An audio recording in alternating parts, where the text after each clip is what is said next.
সংক্ষিপ্ত বক্তব্য পেশ করবেন সাভারের অন্যতম আলেম দ্বীন এবং দাওয়াত ও তাবলীগের সাথী হযরত মাওলানা শাহেদ জাহিলি। মাওলানা শাহেদ জাহিলি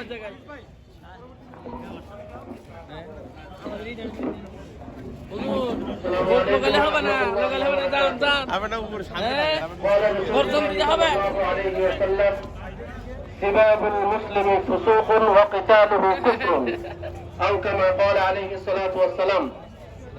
মুআজ্জাজ হাজিরিন, 2018 সালের 1 ডিসেম্বর যখন এই সন্ত্রাসী সাদিয়ানি গ্রুপ টঙ্গী ময়দানে গেট ভেঙে হামলা করেছিল, তখনই প্রমাণিত হয়েছে তারা সন্ত্রাসী, তারা কোনো তাবলীগী নয়। আরো আগে থেকেই উলামা ইকরাম সতর্ক করছেন, সেই বিগত ফ্যাসিস্ট সরকারের আমল থেকেই সতর্ক করছেন। আমাদের জুলাই আগস্টের এই বিপ্লবের পরেও উলামা ইকরাম সতর্ক করেই যাচ্ছেন। 2018 সালের 1 ডিসেম্বর প্রমাণিত হয়েছে তারা কোনো তাবলীগী জামাত নয়, তারা হচ্ছে খুনি এবং সন্ত্রাসী। তারপরেও দুঃখজনক বিষয়, বর্তমান এই অন্তর্বর্তীকালীন সরকার এবং আমাদের সমন্বয়করা তাদেরকে চিনতে ভুল করেছেন, তাদের সাথে ধোঁকাবাজি করে আবারও টঙ্গীর ময়দানে 17 ডিসেম্বর দিবাগত রাত্রে, গভীর রাতে ঘুমন্ত আমাদের তাবলীগী সাথীদের উপরে অতর্কিত হামলা চালিয়েছে।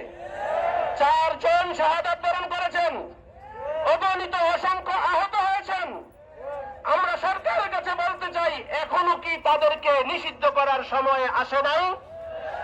যেই পন্থায়, যেই পদ্ধতিতে ছাত্রলীগকে নিষিদ্ধ করা হয়েছে, সেই পন্থায়, সেই পদ্ধতিতে সাদিয়ানীদেরকেও নিষিদ্ধ করতে হবে।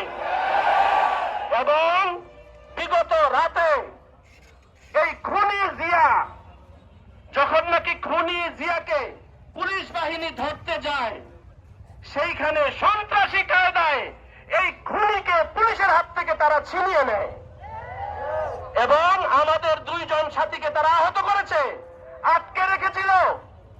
এই রাত্রে সাভার থানা থেকে পুলিশ গিয়ে তাদেরকে ছুটিয়ে এনেছে। অতএব এটা স্পষ্ট প্রমাণিত যে এরা কোন তাবলীগী জামাত নয়, এরা হচ্ছে সন্ত্রাসী গ্রুপ। অতএব